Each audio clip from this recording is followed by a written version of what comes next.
What broke your heart completely? Watching my granddad lose to dementia. Figuring out you are not as important to someone you love as you thought you would be. I learned it the hard way that I am very much replaceable. I cared for my brother for 3 years who had end-stage renal failure. He was a non-compliant patient, and I often had to be on him to eat right, take his meds, bathe. After a while, I had to clean him up when he soiled himself, take him to the hospital several times a week, and transport him to dialysis.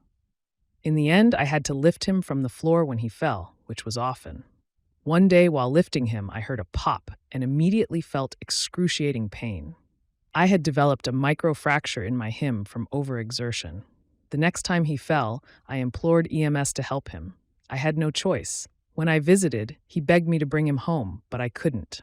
It broke my heart to hear him beg to leave. He passed away 8 months after he arrived. I couldn't even speak for a week. Losing a family member for the first time, them coming to terms with the fact that it will keep happening nonstop until my turn comes. When I was a child and my dad started hitting me, I realized none of the adults in my life were going to protect me. I told my mom, and she wouldn't believe me. The next day, I told my teacher because we had just talked about inappropriate touch the week before. She looked me in the eye and called me a liar. I stopped trusting adults completely. I was 9 years old, watching my dad one afternoon around sunset, sitting on a bench in our backyard with our new fishing rods, practicing his casting for an upcoming fishing trip. My brother and I knew he wouldn't make it to. Fuck cancer. Got cancer at 27.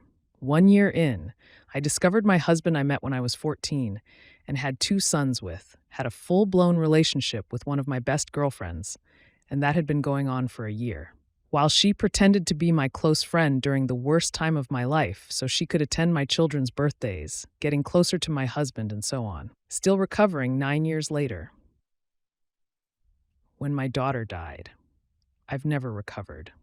When my husband and I got pregnant for the first time, we were beyond excited, planning the future. Then went to our 10-week appointment's first ultrasound to be told there wasn't a heartbeat. Repeat ultrasound 2 weeks later showed it had never developed a neural pole, what turns into the brain's spinal column, or cardiac activity of any sort, that it had basically just stopped developing for no reason they could tell, that a miscarriage was inevitable. My husband is a very stoic man, usually doesn't show a ton of emotion. Him crying with me about broke my heart. To end the comment on a better note, though, that was late October, early November last year. We got pregnant again fairly quickly, and we're 33 weeks with a healthy pregnancy so far. Made a deal with several friends to meet up on a certain future date, time, place, and one of the keys was that we couldn't talk about it again. Just had to trust that no matter what happened in the intervening years, we'd be there. I made up special personalized gifts for each person and waited in the foggy park for 2 hours later than the agreed time. Finally broke down and called one of the couples, and not only were they not coming, they had told the other people they wouldn't be able to make it, so the other couples decided not to come either. And nobody told me. Fuck those guys. Confronting my ex about the rumors I had heard that she had cheated on me. When I asked her the question, and she took a second to respond, I felt like my entire chest collapsed, realizing that everything we'd built up until that point was a lie, and that I could never trust her again. 2 things. Losing my dad suddenly to a heart attack less than a month before my 21st birthday. I completely missed the chance to bond and develop an adult relationship with my dad. After that, I made sure that I really treasured and built a strong relationship with my mother. We were already best friends, but I didn't take her for granted anymore. I'd go over for lunch or dinner 1-2 times a week, and we'd have endless laughs, and I'd always tell her how much I loved and appreciated her.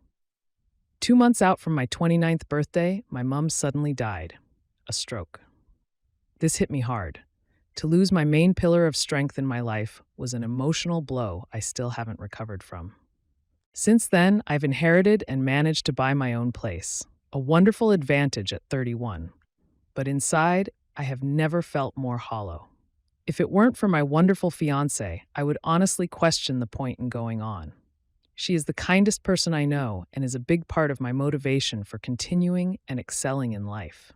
I used to be such a completely joyful and unbridled personality, completely insulated from the harm that life can bring upon you. I miss that version of me. I'm still a good person. I still extract joy from a lot of what I do in life, but I still feel like parts of me died along with my parents. Thanks for asking this question and allowing me to put into words what I've been through. My cat died when I was 12. Found her in the morning in a bath of urine, completely limp on her favorite pillow. She was 20 years old, struggled to walk, stand, or even sit straight. The evening before I found her, she was dragging herself around the house as if searching for me. She laid on my lap for hours, and when I had to go to bed, she wouldn't let go. She knew what was coming and wanted to stay with me. I know this is not as bad as some other stories I read. She was just a cat after all, but I never really recovered. Her name was Indy, by the way. I married my college sweetheart after dating for 5 years through college. Then, 6 months later, she had an affair on me. The affair lasted 8 months before I discovered it was happening. My life fell to pieces. Then I decided to change things. I left the US and moved abroad. After living in a foreign country for 2 years, I met a woman. We fell in love, and she was the thread that kept me sane and connected to society. After her and I were married, I discovered my mother was going through cancer back in the States.